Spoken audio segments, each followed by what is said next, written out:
Thank you to Clip Studio Paint for sponsoring today's video. If you're interested in a free trial, check the description below. Hey, it's me, your favorite artist you're obviously subscribed to. If there's one thing that artists hate more than line art, it's anatomy. Anatomy is just one of those things that people feel like they just can't get right. Sometimes they draw their character's arms too short, or maybe their legs are a tad too long. The problems get even worse when we throw foreshortening into the mix. But what if I told you? You're actually making anatomy a lot harder on yourself. Yeah, that's right. Anatomy is actually super easy, but the way you think anatomy works is what's ruining your art. Just a heads up, this tutorial isn't going to show you how to draw every specific body part, because my god, that would take me 2 hours. Imagine how many different body types, how many different art styles, and different angles I'd have to draw for each body part. Instead, this tutorial will teach you the concepts of anatomy and the mindset you need to have when drawing it. You've probably already seen 1,000 YouTube videos and 1,000 how to draw books on how to draw a simple skeleton and draw body parts. But the problem with these books is that they don't teach you critical concepts and critical thinking skills you need to know about drawing anatomy. Before we talk about anatomy, let's first ask ourselves, what is anatomy? Anatomy in art is defined as the structure of living things. This includes stuff like proportions, the way muscles look, the way fat is placed, and where our joints are placed. Anatomy does not include stuff like posing or composition. A lot of beginner artists tend to attribute their issues to anatomy when in reality, the problem is something completely different. For example, in this drawing right here, this guy is sticking his arm out. This is technically anatomically correct, but it just looks weird. You can't see his shoulder or forearm since they're directly behind the hand. The viewer's brain has to kind of interpret how they're positioned, so it kind of just feels awkward to look at. This isn't an anatomy problem, but it's more of a posing problem. The solution would just be to move the hand so you can see the arm. Here's another example where the anatomy doesn't look too bad, but the position of the arm is just very awkward. There's not really much empty space in her pose, so there's no visual balance in the composition. Everything just feels clustered. So this is more of a composition and posing problem. The solution would be to just move her arm so that there's more empty space in the pose. It's important to know the distinction between anatomy and other elements of art so we can more easily identify the core issues of our drawings. So now that we can recognize what isn't considered anatomy, what is considered bad anatomy? Let's get one thing straight. Bad anatomy is subjective. Artists tend to believe that there is a right and wrong way of doing things, but this is a bad mindset to have. Many of these opinions people believe are facts are actually just based on the principles of real life. Art, though, isn't real life, and so the rules of anatomy and proportions are nothing more than a suggestion. In my opinion, the only difference between good and bad anatomy is intention and presentation. An example of intention is creating a character with super big arms. This is technically not feasible in real life, but the point of the big arms is to show that a character is super strong. Another example is if you were exaggerating foreshortening and gave your character a giant arm to give your drawing a more dynamic feel to it. His arm may look giant, but that's intentional to make the drawing feel more dynamic. Now let's say that you were attempting foreshortening, but you made his arm look flat on accident, or maybe his forearm just looks like a giant balloon. If you said that the character's superpower was that he was able to turn flat or puff up his arms, yeah, that would make sense and it's fine, but if that wasn't your intention, well, you just created bad anatomy. Presentation, on the other hand, means if your character's anatomy looks cohesive enough to look appealing or believable. You can present your anatomy well through things like your drawing's composition, your character's posing, or through your character's design. The big arm guy looks believable because his design clearly shows that he's supposed to be strong, so our brain accepts his anatomy as believable. Now let's say I made a cute girl but she had longer than average arms and square fingers. Well, it looks weird, doesn't it? It's because through her character's design, there's not really a reason why the character should have long arms. She looks just like an average human, yet she has super long arms, and the simple square fingers clash with the art style of the actual character. Even if these traits were intentional on the artist's part, the viewer's brain won't accept the presentation. If the character's design was different, or if the artist had a more stylized art style, then this design would make more sense. To summarize, what you might believe is bad anatomy is really just an issue of other factors like your character's design, their posing, the drawing's composition, or just inconsistencies from an artist who hasn't practiced their art style enough. So now that we've talked about bad anatomy, what do you need to know to make good anatomy? Well, in my rulebook, you only need to know 3 things to draw good anatomy. Number 1, master being able to draw simple shapes at any angle and any perspective. Number 2, be able to look at a picture of a human and break their structure down into shapes, curves, and lines. And number 3, be able to trace. Let's go over rule number 1, simple shapes. The thing beginners tend to always, and I mean always, undervalue are shapes like cubes, cylinders, triangles, and spheres. I had a guy in my shading video tell me how stupid my tutorial was because all I taught was how to shade shapes. and he wanted to learn how to shade useful stuff like hands and bodies. But you know, everything in life is built from shapes. Once you understand how a cylinder casts a shadow, you can then understand how a finger casts a shadow. If you can't even comprehend how to shade a simple cube, what makes you think you can shade an entire human? Master drawing these shapes, and trust me, you'll make things a lot easier for yourself. If you're ever bored and don't know what to do, I want you to practice drawing cubes, spheres, and cylinders, and practice making these shapes in every angle and every perspective you can think of. These shapes don't have to look perfect, they just have to at least resemble the shape you're drawing.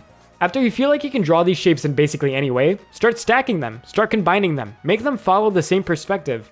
Once you feel comfortable with simple shapes, start making your own shapes. Repeat this entire process with just random shapes you make up in your head.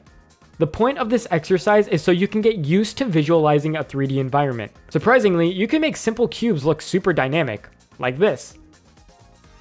Now, onto rule number 2.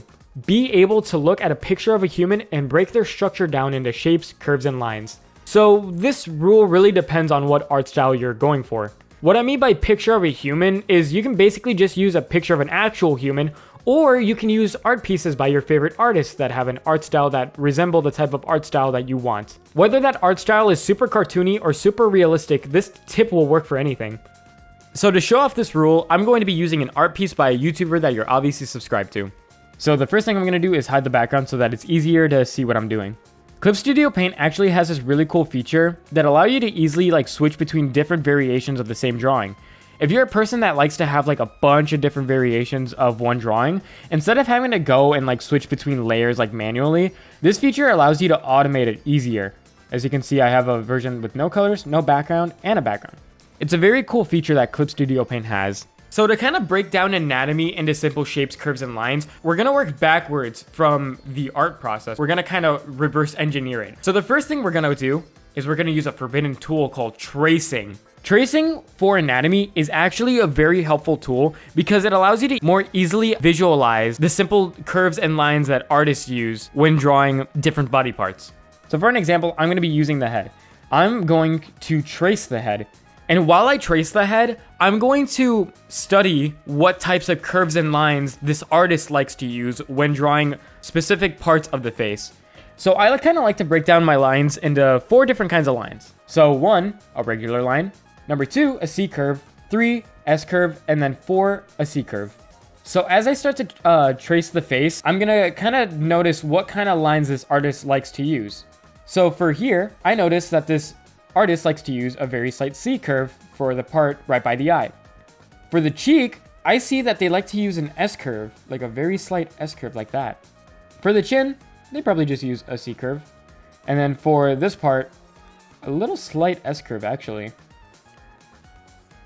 And remember, you don't have to connect these lines. You're not doing line art. You're just making a reference for yourself, so you don't have to connect these lines. Well, I can't really see the rest of the head, but I can kind of infer what's going on. Since I know that heads are round and all of this head is connected or is covered by hair and all this hair looks like it's going down a sphere, I'm just going to assume that there's a giant sphere in here. And from a bunch of tutorials that you use, you can probably guess that a head is a sphere. And just like that, we traced the head. So now what we can do now is break it down into simple shapes. So as we saw up here, this is a sphere, so what I can do is just complete the sphere. Now, a sphere can't be 3D without a visual indicator of which way it's kind of pointing. So using the eyes as my reference, I can create a line that goes down like this, because I can assume this is the middle of the head if the eyes are like this. And then I can create another horizontal line that goes through the middle of the eyes like that. And just like that, I was able to break down the head into a sphere shape. Now I'm going to break these curves into just simple lines so that I don't have to really pay attention to their curvature. I'm just going to break it down into simple lines. So for each curve, I'm basically just going to break it down into a small little line. Actually, I might not touch this one. And so just like that, now I broke down the cheeks of my head into simple lines. And I have the sphere. And now, after I have this reference that I created for myself, I'm going to try to replicate it without tracing. So that way, I tend to memorize and understand what all of these curves and lines and shapes are used for. So the first thing I'm going to do is draw a circle. Then I'm going to try to get those guidelines of the circle that I had. So like this little crosshair thing. Then I'm going to try to replicate the lines that I had. And remember, this doesn't really have to be perfect. If it's not one-to-one perfect, then you can just say that it's a different perspective that you drew. And just like that, I created something that looks pretty similar to what I had originally. So this looks pretty similar. And now I'm going to kind of lower the opacity of this head. And now I'm going to bring out these lines that I had. And this goes back to rule number 3. Be able to trace. So basically what I'm going to do now is I'm going to go over these lines that I created, and I'm going to try to replicate these simple curves that I had over here. Remember when we break down our curves into C curves, S curves, and all that? Well, now, using these lines that I have, I'm going to just basically try to replicate those same curves. So this line I remember was a C curve. This line right here was basically an S curve. It was a very slight S curve. This curve was a C curve.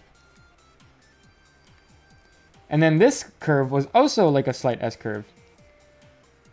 And then maybe I can just fill in, create the rest of the head. And just like that, we have a head that we could use, and it perfectly replicates the type of art style that I want. So now I can just go ahead and draw literally everything that I want from my head.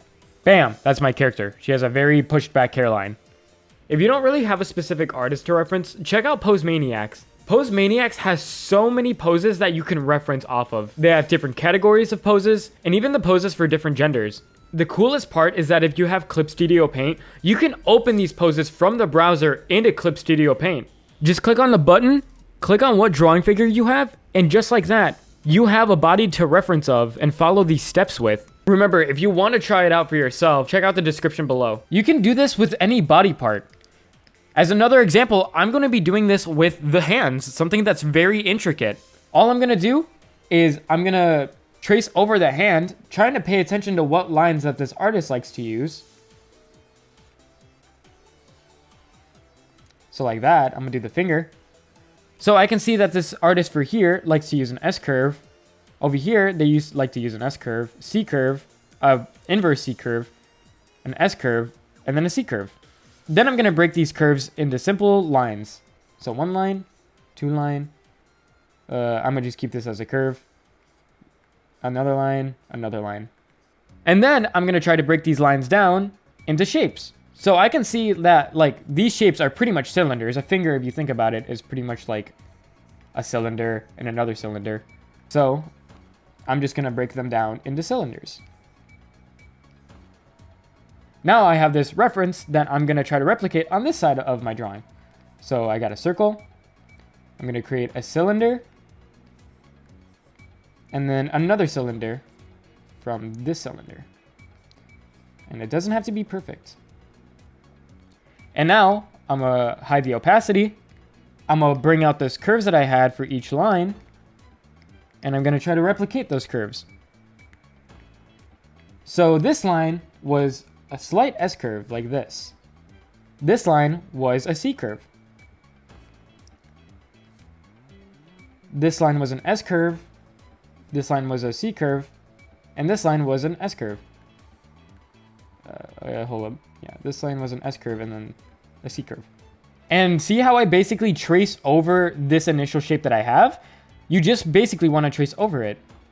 And just like that, I perfectly replicated the finger that an artist that I liked used. Over time, as you reference more and more art, you're going to start associating patterns with a lot of the human body parts. Oh, when I'm drawing a thigh, it's basically just a C curve and an S curve. Drawing a forearm, it's just two S curves that slightly go inward towards the end. When I'm drawing the back of a torso, oh, it's just 3 S curves or 3 bumps. You're going to start memorizing and kind of getting the gist of how many bumps and curves a human body part has. So hopefully now you're a master at creating shapes and you've memorized a lot of the curves a human body has. So how do you mix these two together? Well, remember from rule 2 that all you have to do is take those patterns that you learned and trace them over these shapes that you're creating. You are picking shapes that most resemble the body part that you're creating. So for example, let's say I want to draw a foreshortening arm. So what I'm going to do is just draw a foreshortening arm. So really quickly, I'm just going to make a pose for it. So like that. That's my pose. So what I associate with the shoulder is a sphere. I'm going to make the sphere a little bit smaller because I kind of want to exaggerate my foreshortening. Then what I'm going to do is I'm going to create a cylinder. And this is like mastering perspective. I'm going to make the end of my cylinder bigger because I want my cylinder to look like that it's going forward. Then I'm going to create my joint, which is right here. And then I'm going to create another cylinder going more forward, like that. And then I'm going to create just like a rectangle, like a cube kind of shape, because I usually associate the palm of my hand with a rectangle like that. And now I basically have the shapes I want to use, so I'm going to lower the opacity. And now this is where associating curves with certain body parts comes into play. So usually when I'm creating my shoulder, I usually associate my shoulder with like a simple C curve. Then for my upper arms, I usually associate them with a curve like this. So this is kind of like a 3 curve. And then what I'm basically going to do is trace over this line of the cylinder. I'm going to trace over it. If you need to go a little bit off model, that's fine. If you like want to make your arm thicker, you can go a little bit above or a little bit below if you want to make it skinnier, but generally try to follow the direction of this line. So I'm going to create a 3 curve. I'm also going to do the same over here. And now for the forearm, usually when I'm drawing the forearm, I associate it with a curve that's kind of like an S shape like this. So like an S shape like this. And I'm going to create this S curve. Like this. That follows the general direction of this line right here. And now for my elbow, I don't know. I don't really know how elbows look like, so I'm going to do that. And then for the bottom part of my forearm, I kind of associate it with a curve like this, where it starts small, and then it gets bigger, and then it gets small like that. So small, big, and then it goes towards, it gets thinner over here. So like this. Notice that I'm kind of deviating from the shape a little bit, but as long as I'm following the general direction of the line, it's fine. And then boom, just like that, I have a foreshortened arm. And then I'm going to basically trace this rectangle for my hand, but I don't know how to draw hands, and I'm kind of too lazy to show you how to draw hands. So pretend that's my hand. This hand is generally following the direction of this cube. So yeah, just like that, you drew a foreshortened arm. So let's say that my previous arm was very ugly to you because I didn't try that hard, and you want to do something in a different art style. Well, the great thing about these shapes is that you can trace basically any art style you want on top of them. Let's say I wanted to use an arm that looked like an example I showed you previously, where it's like more stylized and it has square fingers. Well, basically, just do the same thing. So basically just trace these shapes with the curves that you associate with these body parts, and make sure they follow the general direction of the shapes. And let's give our character rectangular fingers, because why not? And as long as you follow the general direction of these shapes that you created, just like that, hey, it's another foreshortened arm in a different art style. So remember, rule number 3, as long as you know how to create cool dynamic shapes like that, and you associate certain shapes with different body parts. So like, let's pretend I'm drawing abs, like this. So you saw that I basically traced the edges of this rectangle with simple curves that I associated from rule 2. And just like that, I'm able to create a torso. Okay, now as a last thing, I have this piece of advice and I don't really know where to put it in the video, so I'm just gonna say it here loud and clear. In the beginning, I said that you're making anatomy a whole lot harder on yourself. So what do I mean by this? Beginners are often mistaken that to make a believable looking human, you need perfect anatomy skills. Some artists believe that their character's proportions have to be exact, their legs need to look perfect, their muscles have to be in the exact location of their body, or else the artist will die of shame. But that's not the case. You don't need to know exactly how a human body works. You don't need to learn every artery placement in the body. You don't even need to create realistic proportions for your characters. Anatomy isn't something you need to perfect. You can loosely shape something that relatively looks like a human, and most of the time it looks fine. Humans come in all different shapes and sizes, from wide to thin, from tall to short, to masculine to feminine. Humans can basically look like anything. Not to even talk about the amount of art styles that there are that don't even realistically close to humans at all. The girls in this show, Panty and Stocking, have proportions that nowhere near resemble a human being, yet people don't say anything about it. The people in Baki have an impossible physique, but you don't question it. Well, maybe you do, but that's because the show's weird. You don't have to be a perfectionist when it comes to your anatomy. Anatomy flaws don't ruin your work because humans are so malleable, they can practically fit any position you draw them in. It's like drawing a bridge that structurally looks wrong, and then you color it like it's made out of Play-Doh. All of a sudden, you're like, oh yeah, that visually makes sense.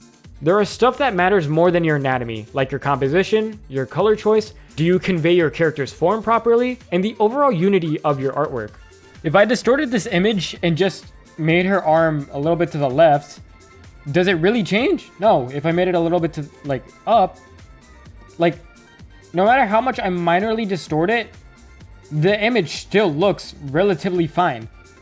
Even on the head. I'm literally just gonna keep distorting it, just screwing up some proportions. Like, the drawing still looks relatively fine, doesn't it? Here, I'll even mess up some of the finger portions.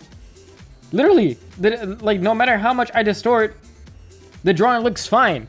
If you, like, accidentally making your arms too long or too small relatively doesn't really matter at the end. It's like just nitpicks that the artist has. But no matter how much you kind of just distort everything, as long as it still relatively looks like a human, normally it's fine. And yeah, that's the end. Anatomy is relatively simple as long as you are able to draw simple boxes and cylinders and are able to trace. In the future, maybe I'll come out with more anatomy tutorials that are able to cover each body part individually. I have a video on proportions if you want a little preview on how I usually draw my bodies. Also, thank you to Clip Studio Paint for sponsoring today's video. Check out the description below to try out a free trial, and trust me, it's very good. Clip Studio Paint is available on all major platforms such as Windows, Mac OS, iOS, Android, and Chromebook. Anyways, thank you for watching, leave a like, comment, and that's it. See ya.